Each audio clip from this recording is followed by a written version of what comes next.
Simon Carswell? Bob, I wanted to ask, I mean, how can a small country like Ireland respond to this? I mean, what influence can we bring to bear to this? And I mean, I would say the response of our government and the Minister for Foreign Affairs has been pretty pathetic in terms of it hasn't really gone beyond expressing a level of outrage and really discomfort with what's happened. I mean, if you look at what happened in relation to the murder in Dubai, where you had Israeli Secret Service agents using Irish passports, for me that would be grounds to start expelling diplomats. And I'm just wondering what kind of reaction that could get in Ireland if Ireland, the Brits did, didn't they? And the Australians expelled diplomats, at least one, the Mossad agent. Well, it's small countries, it's more difficult, and you have to it's always been Ireland's policy to act through the European Union, and that is, of course, a road to nowhere when it comes to dealing with Israel. I would want to know, and I don't know the answer to this because I haven't been to Ireland for a few months, I'd be interested to know if there's any military cooperation or any, for example, Irish weapons company. I know they're not big, but they exist, which is doing any deals with Israel. I know, for example, there are some security companies, Israelis, which are operating in Ireland. I remember many years ago I was offered a key to a front door which was manufactured in Israel. I mean, there's all kinds of ways, I suppose, but, I'm not myself, I don't believe in boycotts. It needs, I suppose, at the end of the day, it needs amnesty meetings, it needs public demonstrations, it needs, at the next election, a serious argument put to all politicians. We need policies to deal with Israel. But, of course, in Ireland's economic state at the moment, that is not going to be the first priority either of the people or of the government, and I can well see why. I don't know if small countries can do that, except I would say that this was an Irish ship. There were Irish people on board. The world knows that there were Irish people on board. The Palestinians know there were Irish people on board. That may be the best you can do at the moment. My view on all this always is, what can I do? I mean, I get lots of letters from readers in the United States. What can I do? Go there. Go to Gaza. Go to Israel. Go to the West Bank. Every Irish man and woman who can go, even if it's only for a holiday, go and find out what the hell is going on. And don't just trust spokesmen and governments and videotapes and journalists, but go there yourself. And that way, I think one would find that there would be a great public binding together of views on the injustices of what are going on in the Middle East as a whole. But other than that, and that's a pretty poor reply, I don't really have an answer. Okay, Robert, we're very grateful to you for joining us from New York. Enjoy the rest of your day, and thank you very much indeed. Thank you very much.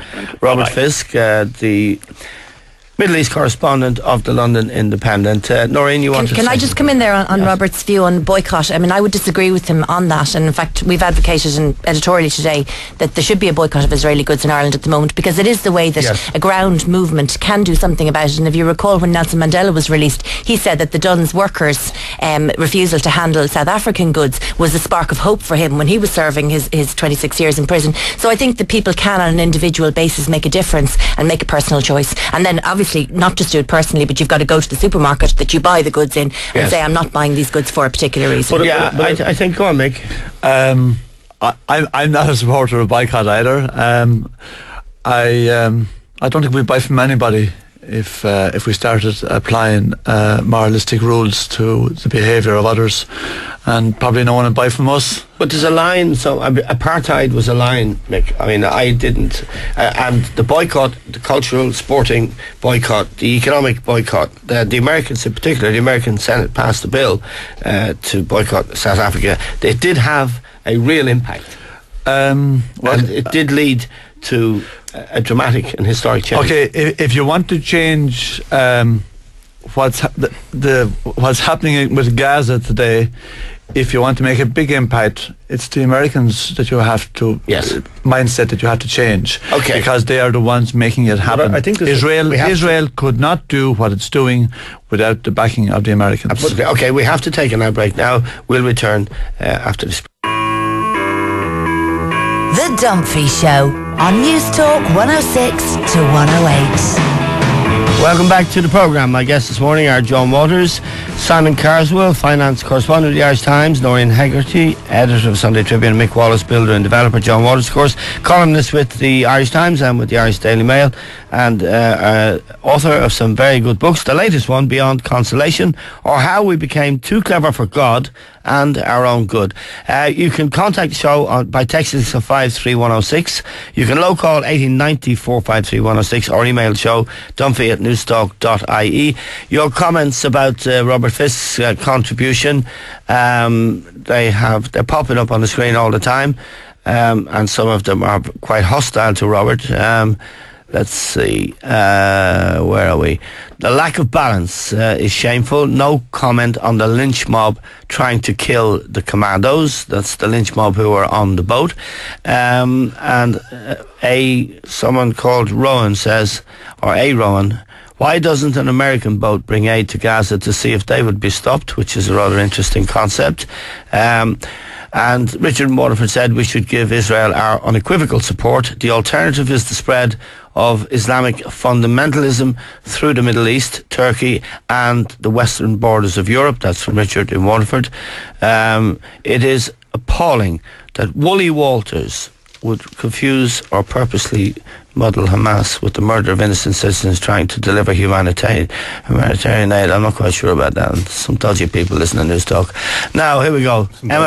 Emma Burke, 6 million Jews surrounded by 200 million Arabs who want them dead, supported by 1 billion Muslims who want them dead, and further supported by millions of foolish, liberal left Western fools who deep down really hate Jews as well. The Jews won't walk meekly to their deaths again.